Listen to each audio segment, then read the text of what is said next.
create your reality, because I just see it play out all the time for myself and my clients. Like when I shift my beliefs, the impossible becomes possible. Born in 92 on the block with the Sharks. Come from a different cloth, y'all would get ripped apart. You want it diamond, then you gotta get it in the dark. We dropping nuggets like Carmelo went to Rucker Park. Now we eating from state to state, we scrape the plate. I put my eggs in a basket, took a leap of faith. I took a chance, now we grow and see the impact. Decoding Success with special guests, now let's bring Matt. Brandon, my brother, welcome to the show. Super excited to have you. Excited to decode your success. So thank you for being here, man. Appreciate it, brother. It's my pleasure. I'm grateful for the opportunity to share a little bit about my story and also connect with you, man. Yeah, man, let's do it. So first question, we've recorded over 200 episodes of this podcast. We've had a unique response to every single one of these first questions. So I'm curious, how is Brandon personally defining success? Am I having fun every day? Yeah. Simple as that. I can have all the money in the world, all the material success, all the boxes checked, but if I'm not enjoying my life consistently, I'm losing. Yeah. What's fun for you? Working on projects I'm highly engaged with is fun for me. Spending time with my family, my daughter, my wife, hanging out with friends. I like doing martial arts. I like to smoke weed in my backyard. Man, I'm a normal guy. I like to do a lot of things that most people like to do. Just spending time in outdoors, hiking. But it's always that mesh for me, like that, like daily fulfillment comes from that yin and yang of sometimes it's, hey, I'm really focused on more like career projects, and then other times more focused on investing in the relationships, and I'm like putting the work on the back burner. So it's that kind of ebb and flow, the yin and yang of finding it, because too much of anything and it's not fun anymore. Agreed. Now I'm curious, what was it in Brandon's life that got you to define success in such a way, right? Like I'm sure there were maybe people or events that helped shape that. I feel like it really came from this deep wisdom that I've downloaded, especially the last couple of years. It's really become clear to me that what's good for me is going to be good for everyone else. And knowing that, and so understanding that, I'm constantly just trying to put myself in a space where, the situation's set up best for me, because then I'm going to be the happiest. People are going to be able to experience the energy around me. I'm going to be the most productive because I'm going to be wanting to do what I'm doing. And so that's kind of like that flow I'm always kind of finding. And it all comes back to, okay, checking with myself, my energetic vessel. Does it feel good to be me? Am I having fun right now? Okay, let's keep flowing. Otherwise, let's re-examine what we want to do. So I'm curious, now this is going to get deep real quick. I actually just got the chills. First and foremost, how are you doing that check-in? Sure, man. So my background is actually very much in like alternative medicine and energy training. And so I'm checking in literally with my chakras. I'm going through and running through all of them. And I can really feel, and the work I do with my one-on-one clients is like, this is what I do for them. And of course, so it all starts with me because my vessel has to be clean. So my check-in is feeling into what I'm doing or an outcome I want to create, and running through the chakras all the way and making sure there's no energy blockages. And, this isn't something that fits in with the rational mind, because the experience it's visceral and it goes beyond rational explanation. It's just a feeling of clear and cleanse, and energy's flowing, and it's easy for me to identify now. If there's a block somewhere in the chakras, I go right in there and I discover what it is, and then we go from there. And sometimes it's like environmental, sometimes it's just things I need to deal with personally. Right. I respect that. Now I'm curious, what's your personal take or experience or opinion on individuals that do that check-in, know something's wrong, don't tend to it, and lie? They're the I'm good people, right? Like I've experienced that. I've been that. You ask me, hey Matt, how are you? I'm good, man. I'm good. but Mm, am I really good? mm. Right? Yeah. I mean, I think we've all been there. And a lot of the highest achievers will go right there. They're like, no, I'm good. I'm good. And really, maybe they set up their life to where, they can justify their actions by saying I'm good, because people be like, well, look, he's got like a big house and, seems to be doing well financially, but he's actually not doing what's best for him or her Mm, personally.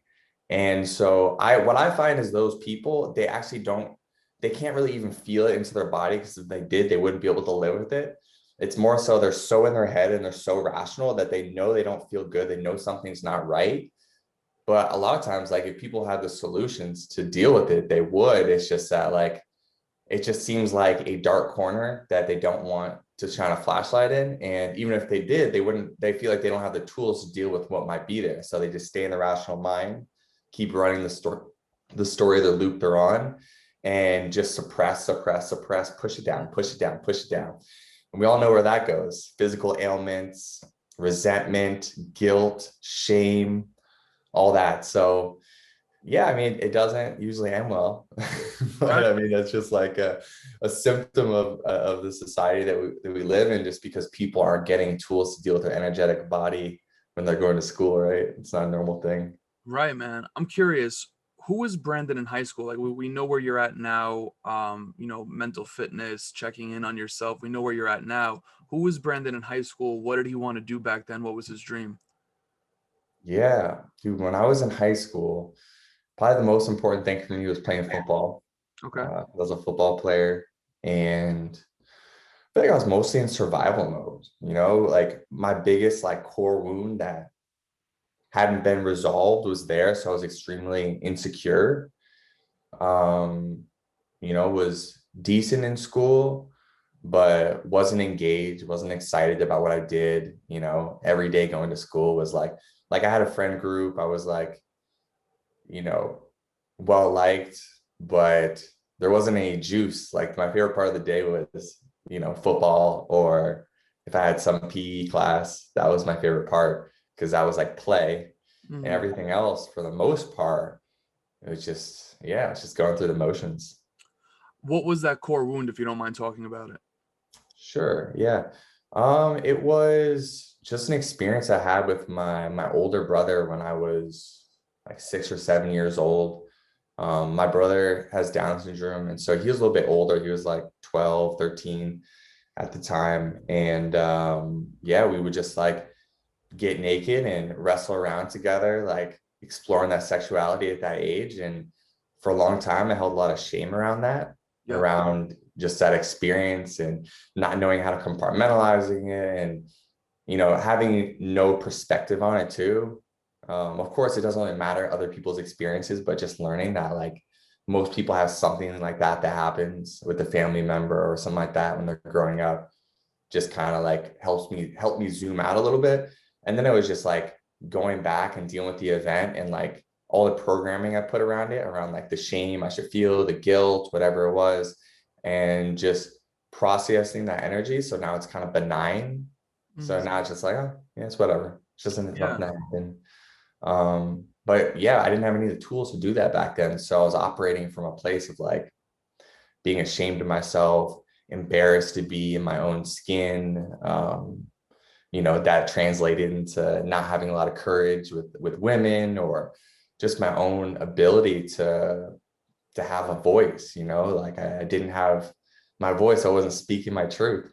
Yeah, man. First and foremost, I appreciate the vulnerability and you willingly sharing that on the show. I think a lot of people can resonate with that, right? Like at such a young, I know I can, at such a young age, you're just so curious, right? And there's nothing. I actually talked about this in therapy. I want to say 5 months ago, 6 months ago, where it was just like there's so many things I did as a kid that are so questionable as adults, and also because they were pretty much reprimanded by adults. Like, hey, Mhm. that's wrong, that's wrong, that's wrong. So I appreciate that, man. I think a lot of people can resonate with that. But what was the period of time? You said that happened when you were like 6, 7 years old. When did you actually start to explore the healing aspect of that? Yeah, I feel like it started to come to the surface once I started to go down a path of like learning about meditation and energy and things like that. And so that was probably, I started to get into that around like 18, no, probably 19 years old, 18, 19, somewhere in there. And I would say actually that didn't come fully to the surface. It was still suppressed. I couldn't quite get there yet. Sure. And so it was probably like that was like maybe starting to open up into that world. And then I would say like around like 23, 24, I was just working with random people, learning different modalities. I've always been curious about things and then just stumbling upon it, like going down, down, down into my own stuff and then having that come up. And what was interesting is like some people who I'd worked with, like I feel like maybe at the time they didn't really know how to process something like that. And so they're trying to like use it, play with it in a world of dualities of like, oh no, this is fine, and like give it more of an association. And it wasn't until I worked with a really good buddy of mine just this past year where I realized that there was more energy there that hadn't been fully resolved. So I'm 31 now. So this was like when I was 30 years old, where we went back in and we just made it benign. We took away, it wasn't good or bad. It was just like the energy's pulled out of it. It just was. So, obviously a good amount of work there over many years, but just because it was like trial and error for me, and learning how to process these things and be like, oh, where is this resistance coming from? And gaining greater and greater awareness over that, because this work I'm talking about, this energetic work, it really can be broken down scientifically. And it's just a skill like anything else, So when you're new at a skill, you're not that good at it. And so it took me years and working with different people, learning different modalities to be like, oh, no, that's how we process that. Okay, cool. Yeah. Yeah, man, I respect that. Now I'm curious, what was it? I know you said that you were curious, but what Mhm. was it specifically, if anything at all, that brought you down the path of exploring meditation and things of that nature?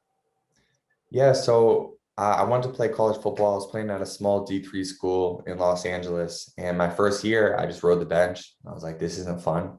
I don't want to go to practice and work out and do all these things and not play. Like the whole point is playing. So that winter, I went back and I connected with my bro, who I call Sensei Clay, and he's back in my hometown in Oregon. And he began to talk to me more about like nutrition, and that kind of like spiraled into, hey, bro, there's also this energy training you can learn to do as well, that you can utilize energy to become more powerful. So I was a defensive end. So I was like learning to conjure energy through my root and crown chakra through this technique he calls the iron shield, and be able to use that energy to super saiyan and be able to knock someone backwards. Mm. And so those are some of my big aha moments, because then I went back, he taught me that, and he taught me different how to shift my brain waves and use that for visualization to improve strength performance. And all that stuff is, you could open up any peer-reviewed journal and you'll find lots of articles talking about all the time how people use visualization to improve strength performance.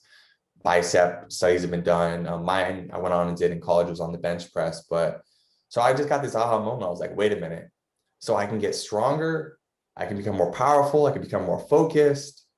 There's some juice here. And so I went back my sophomore year in college, and I started and I led the team in tackles for a couple of games, which isn't, something that defensive ends do very, very often. And just kind of proved to myself like, oh, there's something here. There's some juice. Like no one else on my team is tapping into this.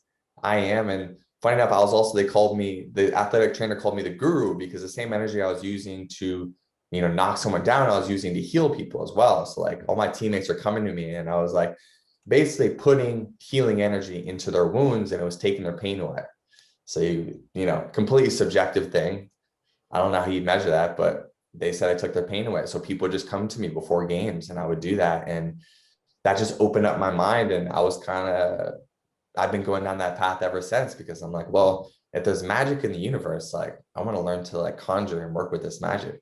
I love that, man. So talk to me about what you are doing now, and let's kick that conversation off from there in regards to the mental fitness and things of that nature.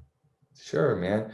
Yeah, I split my time in two ways right now. On my journey, I also happen to start a company with my buddy where we teach jump rope fitness. Yep. And so part of my energy now is going into folks in that community. And so I put a lot of my personal energy more into like the business side of that business and like helping grow the business and being more in an executive role. And also we're doing group coaching. And so the stuff we're talking about, like I do this with people in that community as well. And so that business has been great because it's given me a lot of stability. The community is we have over 1 million subscribers now, over 100 million views. And so basically I built that business with my buddy to give me a stability to go play in this other world that I enjoy, which you mentioned, the mental fitness is what I've called it most recently. And, you know, a lot of people are playing in this world now. Like it's becoming more mainstream, like the Joe Dispenzas of the world, you know, the Bruce Liptons, like those types of people are utilizing these modalities to try to heal people or improve performance. And so that's what I do with a lot of my time now, as I work with one-on-one clients and, you know, a lot of high performers, and I work with them to basically say, hey, you can have whatever you want. Let's discover the resistance that's inside of you that's holding you back from it. And let's transmute the energy to push you towards what you want. So it feels more like once you get in alignment energetically with what you want, it's inevitable for you to get there and to have it. And so that's a lot of the work that I do with my one-on-one clients. I love that, man. So talk to me about, let's bring this to the practical table here. What can someone do that's listening to this to mentally train or prepare for, let's say, a date or a business meeting or an interview per se? Yeah. So the first step is just the willingness just to experience what it's like to be them, right? To be willing to just close your eyes, take a few deep breaths, drop out of their head into their body.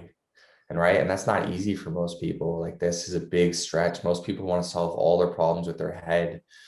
And so the head is a conscious mind, can only process around 6 to 40 bits of information per second. So we just have to understand rationally, it's not a very efficient way to try to solve your problems. We want to go to the subconscious, that over 40 million processing power per second supercomputer, and that's available in your body. And so when you tap in there and you can go into your body, you can check in, you go, okay, I'm going on a date.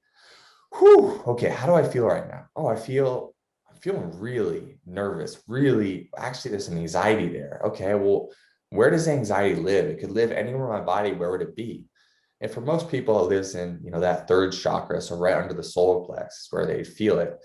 And so it's the willingness to go in there and really try to put their conscious energy into that energy, and then literally like falling down into it. Imagine that it's like a pit that you could fall into and keep falling, allow themselves to keep falling until something comes up. And it might be a past memory that needs to be resolved, a trauma that they had that's making them feel anxious now. Or it might just be, you know, ask themselves, okay, well, why do I feel anxious?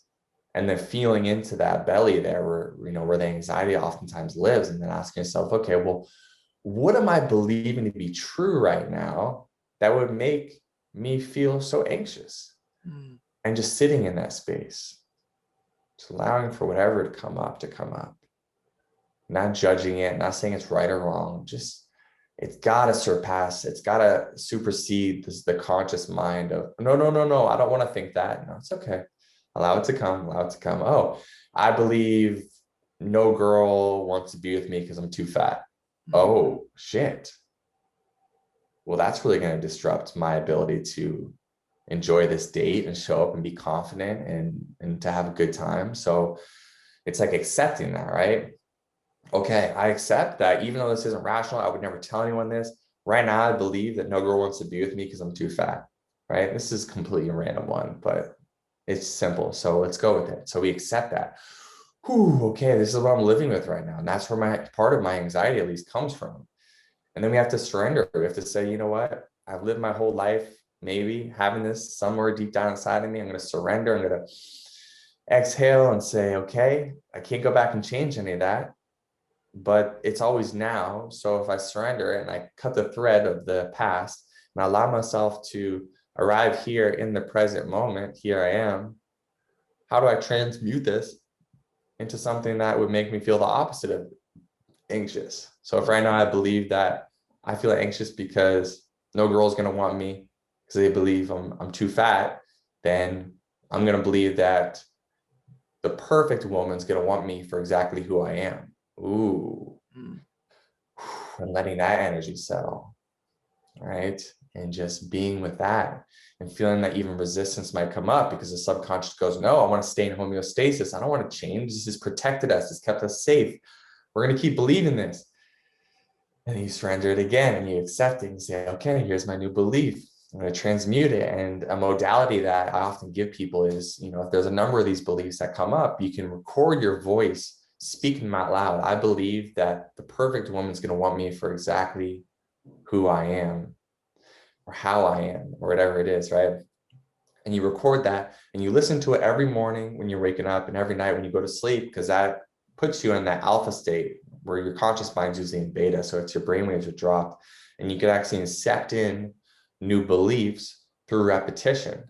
And beliefs are essentially the code of our subconscious mind, which runs our whole life. So we're kind of recoding what's going to make us feel good or bad when we put ourselves in a given situation going forward. And so that audio is really helpful with it, but also just the ego death of taking one of your biggest vulnerabilities and just accepting it's true and not trying to rationalize and fight it, but accepting it, surrendering that you could never change anything that happened in the past, and then transmuting it, literally just flipping it into the opposite and sitting in that new belief.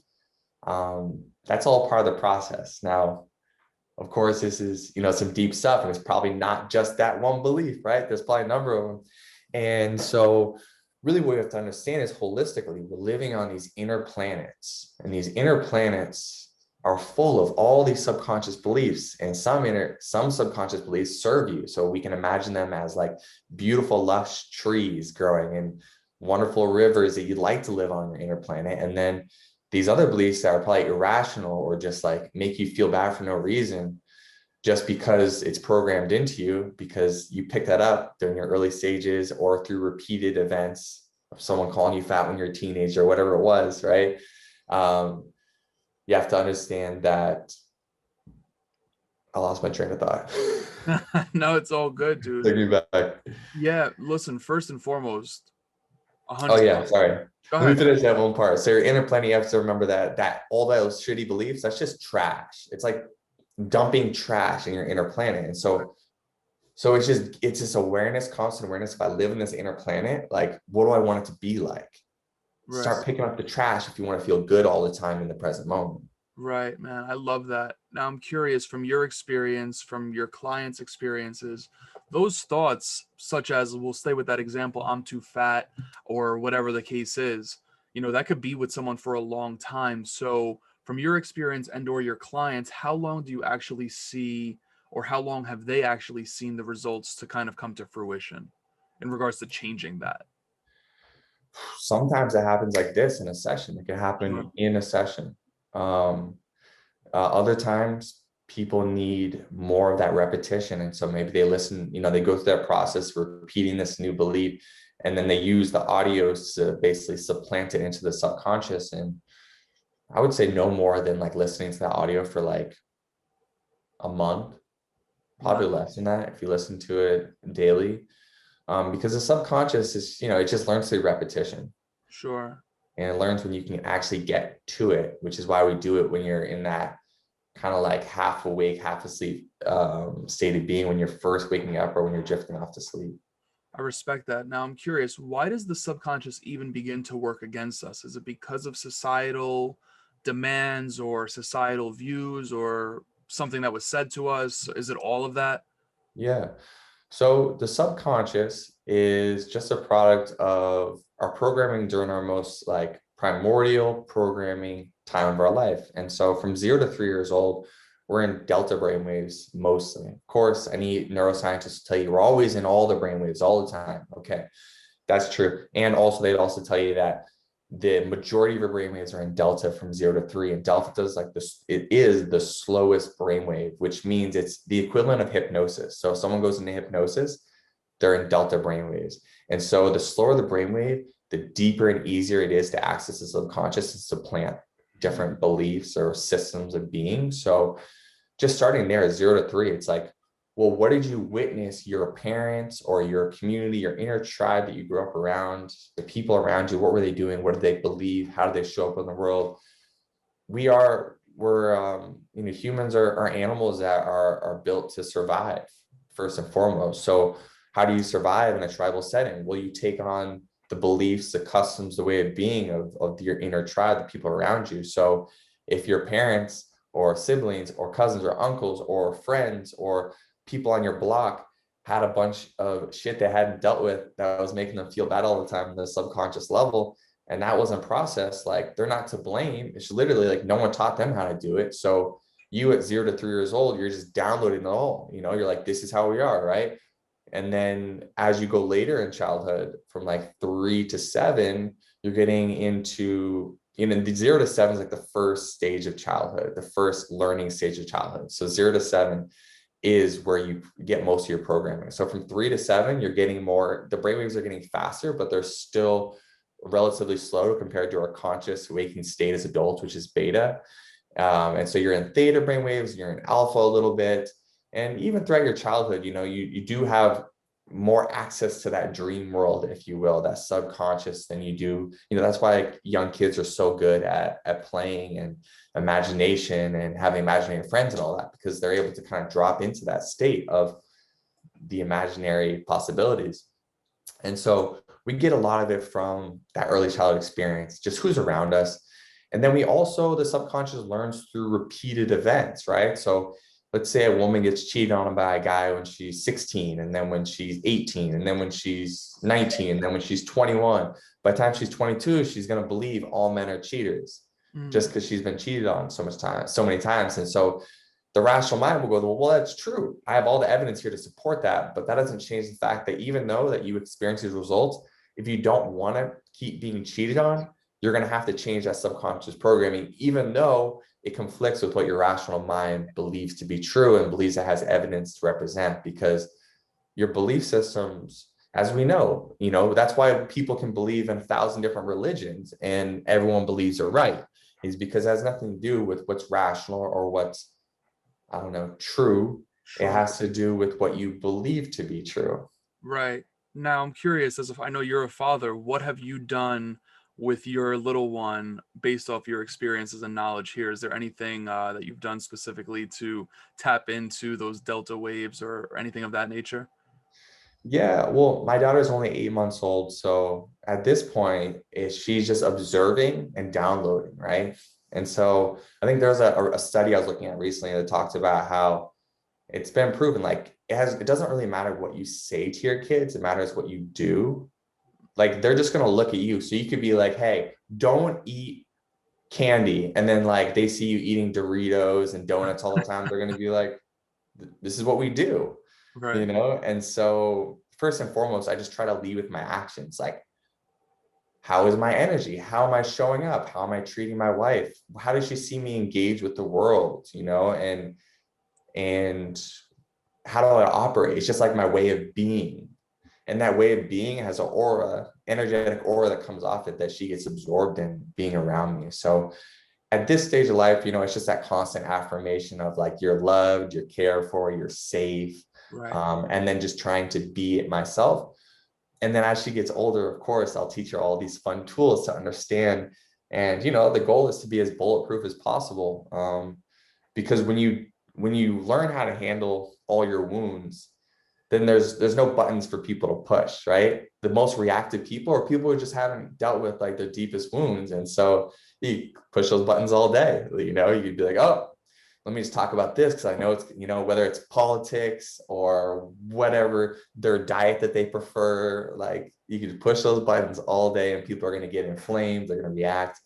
And so the goal is just empower her so she doesn't have buttons for people to push, and she can be the observer and just sit back and just choose what's best for her instead of running everything through this filter of, oh, what are other people going to think about me? I love that. Now, What's a question you wish more people would ask you? I'm sure you've done podcasts before. You have clients left and right. You have a community. What's a question you wish more people would ask you, and how would you answer it?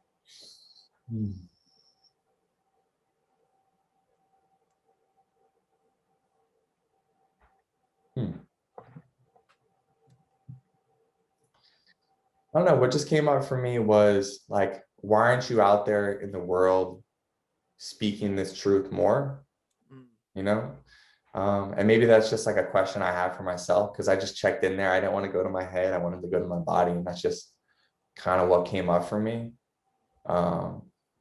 You want me to answer that question? Yeah, man. Go ahead. Answer it. Let's go. Yeah.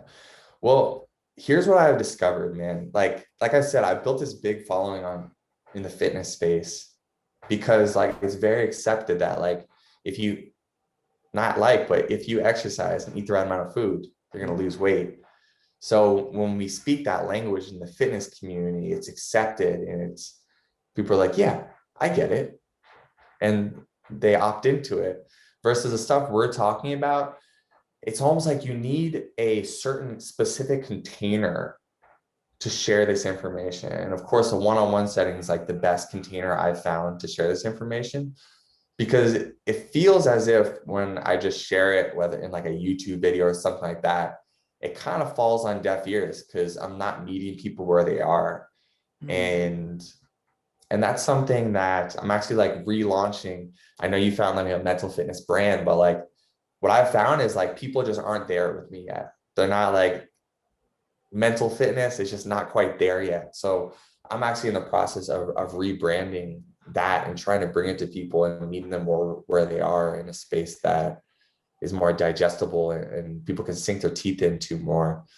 Because I have a lot of friends who work in the space as well. And although we all know like this is what actually drives all our behavior, this is what makes you stick with your diet or your workouts or make more money or have a better relationship. It's just not known. So, the thing about beliefs are whatever you believe to be true, you'll delete, distort, or generalize information that doesn't agree with your beliefs. So if I'm going to tell someone, hey, if you want to get all these great results, it's about aligning your beliefs, and here's how you do it. If people don't believe that's the way to do it, they'll just delete it or distort it. And I see it, all the time. Whenever I try to teach this stuff just to group like a greater community who don't have more context, it just kind of falls on deaf ears. And so it's like this precious medicine that I'm working to create the right containers around giving it. Now, does that make sense? Yeah, no, it definitely does. I'm curious, do you feel like the one-on-one connections for that type of material is better because you can kind of zone in on what that person's experiences are versus, on YouTube, you don't even know who you're really getting at because it's so wide? Definitely. Yeah. For sure. Okay. Highly specific with the one-on-one, because then I can become no one. I can really let my ego go during that session and just kind of be a mirror for the person. But it's impossible to do that on YouTube. Yeah, dude, it's not easy, man. I respect that. And I respect what you've been able to build regardless. It's incredible stuff.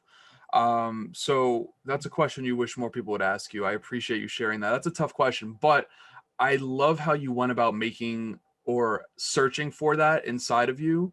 What's your advice in regards to someone that needs to make a difficult decision? How can they find the answer within them? It's a great question. I don't know if it would happen overnight, but you have to build this relationship with yourself and your intuition that taps into, so you can get to the deep down what you really desire.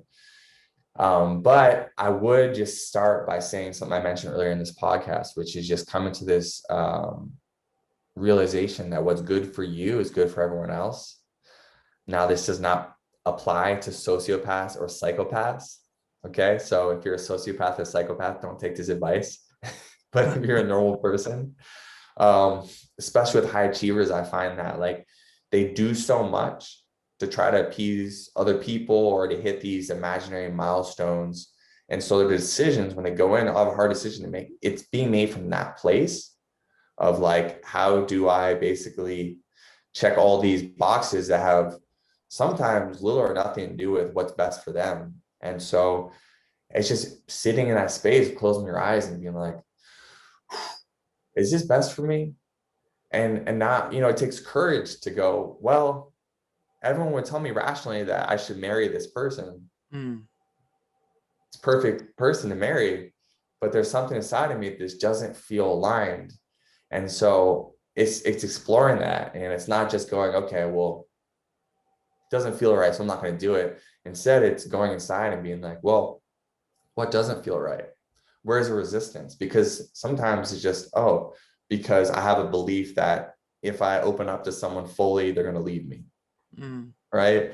And then we don't want to not get married for that reason, because you haven't dealt with those beliefs. So you have to go in and be like, what is the resistance I feel inside of me?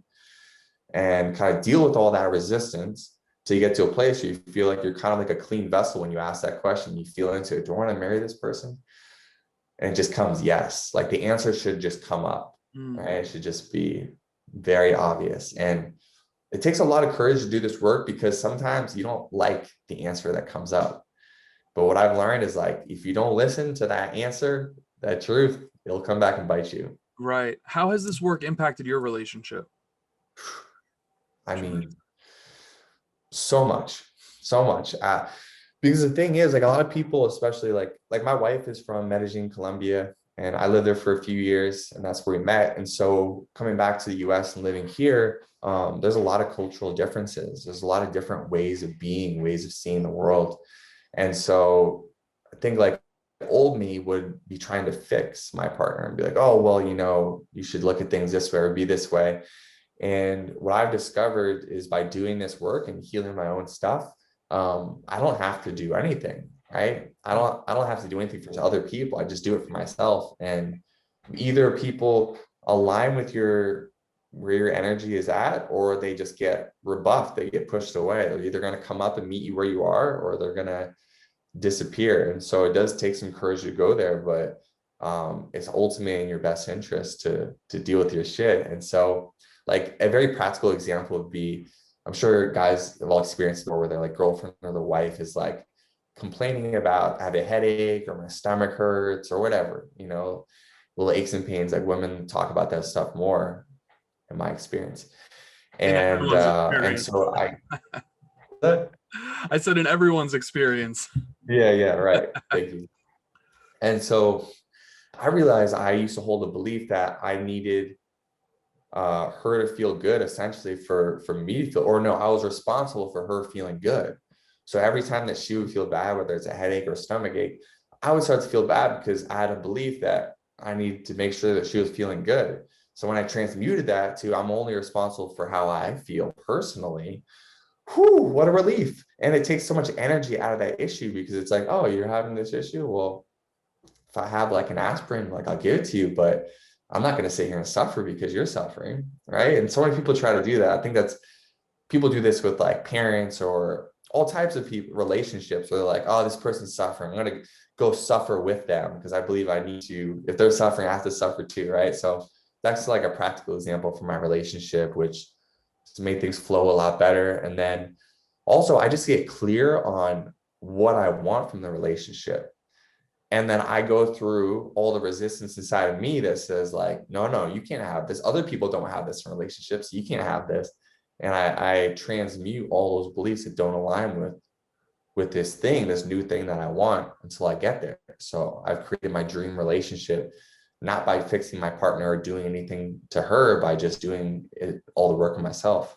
Yeah, dude, I really respect that. In fact, I was actually in a very similar relationship, in the sense where I started doing the work on myself, very much so needed to do it. I was 27 last year, 27, just had so much suppressed experiences, arrested, kicked out of college, kicked out of high school, like all of these things, dude, a lot added up. And the woman I was with at the time didn't want to take my influence of me doing that work and do it on herself, and that eventually had us split because she just wasn't matching.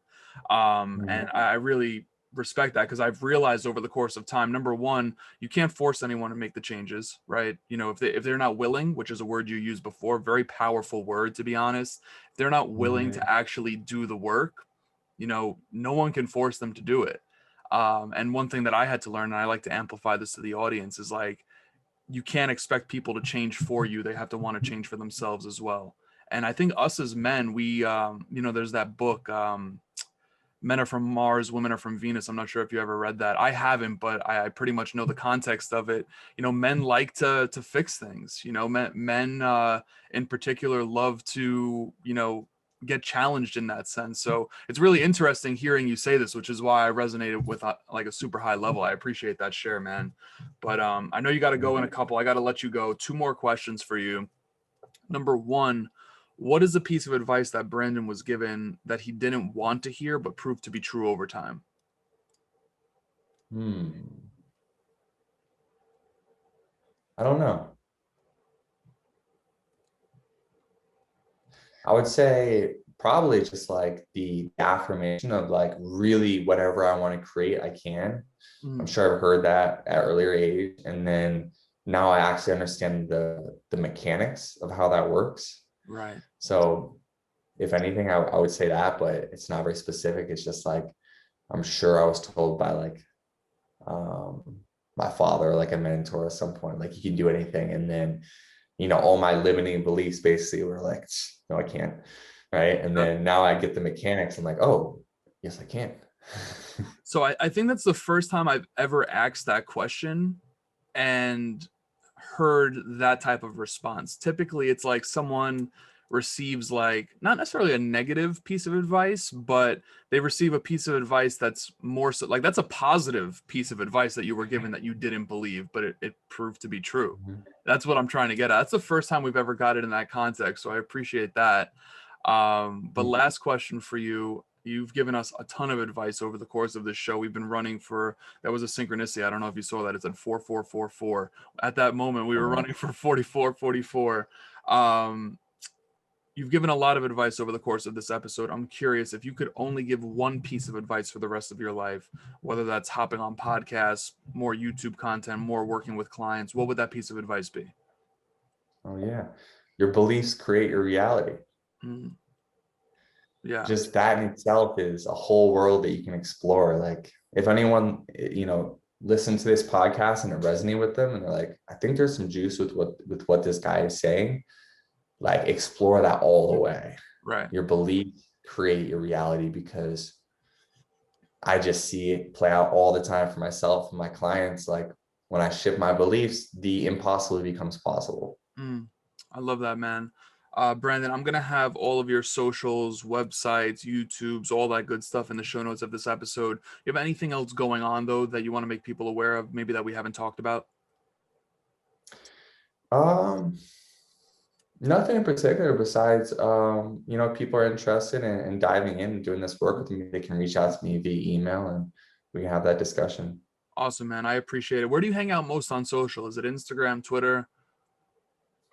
You know, man, I've been off Instagram for a couple months now. I think the best way to get a hold of me now is just via email. Okay, dope. And that's on your website, so I'll make sure people can find you there, man. Brandon, I appreciate it, man. Thank you so much for rocking with us today. Appreciate all the value you delivered here, and looking forward to amplifying this. My pleasure, bro. Thank you for having me and giving me the platform. Born in 92 on the block with the Sharks. Come from a different cloth, y'all would get ripped apart. You want a diamond, then you gotta get it in the dark. We dropping nuggets like Carmelo